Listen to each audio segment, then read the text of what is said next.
What if the sweet little girl you adopted began to speak to someone only she could see, revealing dark secrets that sent chills down your spine?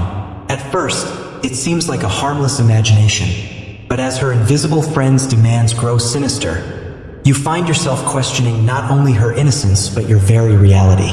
Prepare to uncover the terrifying truth behind the whispers in the dark and the chilling connection that could tear your family apart.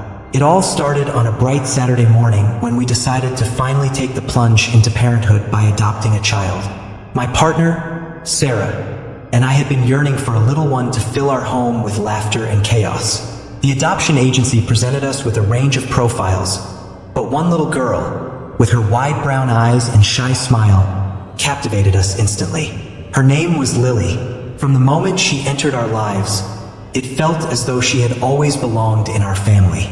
Lily was sweet, curious, and filled with an innocent wonder that made our hearts swell. We spent our days building forts in the living room, playing dress-up, and reading bedtime stories that would stretch well into the night.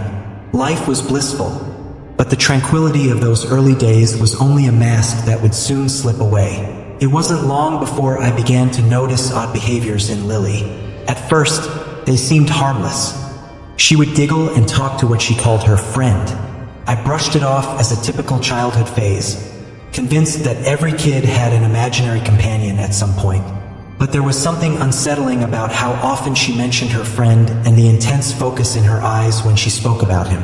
One evening, as Sarah prepared dinner, I found Lily sitting cross-legged on the floor, whispering to the corner of the room. Her soft giggles echoed around the house, but there was a cold shiver that ran down my spine.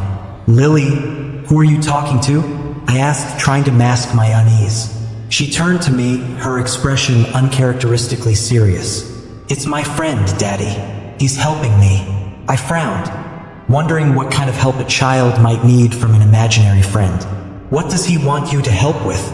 Lily smiled, her eyes twinkling, but her smile didn't reach her eyes. "He says I need to do things to make him happy, so he can go home." "Home?"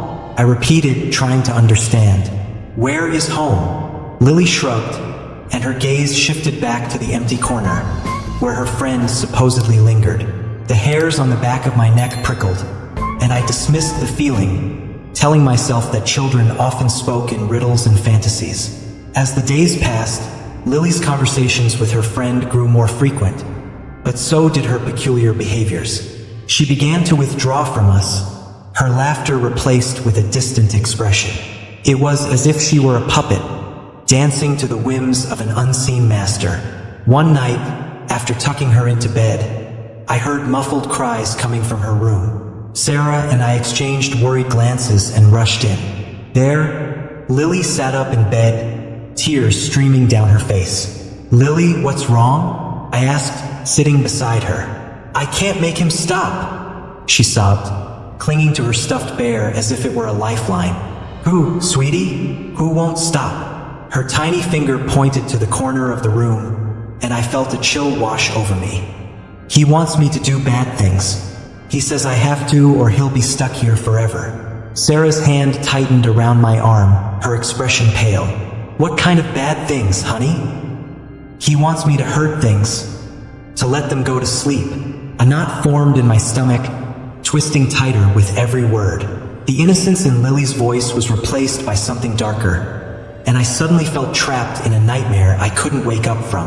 Over the following weeks, the haunting presence became more apparent. Lily's behavior took a turn for the worse. She would spend hours talking to her friend in the dark, and I often caught her staring vacantly into space, as if lost in a world I couldn't access. It felt like she was slipping away from us, and the joy she once brought into our lives was replaced by a sense of dread. I consulted a child psychologist, hoping to get some clarity on the situation. "It's not uncommon for children to have imaginary friends," she assured me, "but the intensity of Lily's connection may indicate deeper emotional issues. It's essential to maintain a supportive environment and encourage her to express her feelings." Her words barely scratched the surface of my concerns. How could a mere imaginary friend instill such fear in my child? I watched as Lily began to carry out the tasks her friend suggested, Small, cruel actions like tearing the wings off her paper butterflies or holding her stuffed animals underwater in the bathtub. Each time, I felt a piece of my heart shatter, wondering how my little girl was becoming someone I didn't recognize. One night, I overheard her softly whispering in her room, her tone urgent and demanding. My heart raced as I pushed the door open, ready to confront whatever was going on. Instead, I found her sitting on the floor, surrounded by her toys, her eyes glazed over, as she chanted in a low voice, "Make him happy, make him happy, make him go home." "Lily," I shouted, my voice echoing in the silence. "What are you doing?" She turned, startled, her expression shifting from joy to fear. "Daddy, he's going to be mad." "Who will be mad?" I pressed, my voice shaky with worry. "Please don't make me stop. He'll get angry." Before I could reach her, Lily threw her toys aside, bolting past me and out of the room. I chased after her, desperate to understand, but she ran through the house, her laughter mingling with frantic cries. Suddenly, she stopped in the hallway, her eyes wide with terror. "He's here!" she screamed, pointing to the shadows gathering in the corners of the walls. "He wants to play." A wave of fear washed over me, the atmosphere thickening with a malevolent energy. I pulled Lily into my arms, cradling her as her body trembled against mine. "There's no one here, sweetheart?" I whispered, trying to comfort her, but my heart raced with the knowledge that something was terribly wrong. That night, I lay awake in bed, listening to the silence of our home. My mind raced with possibilities, each darker than the last. I tried to convince myself that this was just a phase, that Lily would outgrow it, but deep down I knew we were running out of time. The following morning, we discovered the first of many changes. A family cat we had adopted, a playful little creature named Whiskers, was found lifeless in the backyard. It was a sudden and brutal scene that left us reeling. When I confronted Lily about it, she simply shrugged, her face devoid of emotion. "He was too noisy," she said nonchalantly, as if the death of a pet were as insignificant as losing a toy. The events that unfolded in the following weeks escalated rapidly. A neighbor's dog went missing, and then the local wildlife began to vanish. Each disappearance felt like a piece of a twisted puzzle, leading us closer to a truth I feared to acknowledge. Lily's friend was not merely imaginary. He was something far more sinister. One evening, Sarah and I sat down with Lily to discuss her behavior. "Honey, we need to talk about your friend," I said gently, watching her face for any sign of understanding. "He's not a friend," she shouted suddenly, her little fists clenched. "He's a helper." "A helper? What do you mean?" "He helps me make him happy. If I don't, he'll be stuck here forever." The finality in her words sent a jolt through me. "Lily, you need to tell us more about him. What does he want?" "He wants to go home, Daddy," she whispered, her eyes glistening with unshed tears. "And I can help him." "Help him how?" Sarah pressed, her voice soft but firm. But Lily remained silent, her gaze shifting away, almost as if she were retreating into her own mind. I felt a pang of desperation, realizing we were losing her to something we couldn't see or understand. That night, as the moon hung high in the sky, I was jolted awake by the sound of giggling coming from Lily's room. I crept out of bed, my heart racing, and tiptoed down the hallway. The laughter was bright and childlike, but there was an underlying current of something more disturbing. As I peered through the crack in her door, I saw her sitting cross-legged on the floor, surrounded by her toys. Her head tilted back as if she were speaking to someone above her. I couldn't make out the words, but the shadows around her seemed to ripple and swirl, a darkness that shouldn't exist in a child's room. "Please don't," I heard her say suddenly, her voice trembling. "I'll do it, I promise." That was the moment I realized I could no longer ignore the reality of our situation. This was not merely a child's imagination. Something was claiming my daughter, and it was demanding more than I could bear. I bolted into the room, determined to break whatever spell had taken hold of her. "Lily," I shouted, but as I stepped forward, she turned to me, her eyes wide and unrecognizable. "You can't stop me," she cried. The voice that emerged from her lips was not hers at all, low, guttural, filled with malice. In that instant, the world around me seemed to darken, shadows creeping into the corners of my vision, tightening around my throat. I stumbled back, fear clawing at my insides. "Lily!"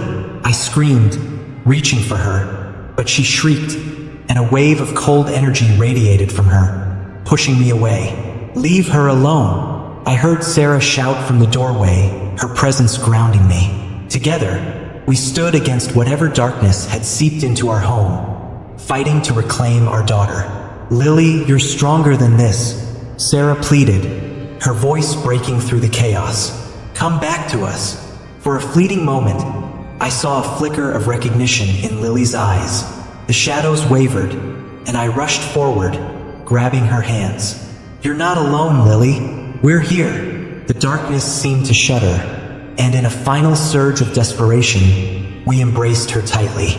"We love you, Lily. You don't need to listen to him anymore." With a deafening roar, the shadows retreated, dissolving into nothingness. Lily collapsed into our arms, sobbing uncontrollably, her little body shaking with fear and confusion. In the days that followed, we sought help, turning to a local priest who specialized in spiritual matters. He performed a cleansing ritual, banishing the darkness that had invaded our home.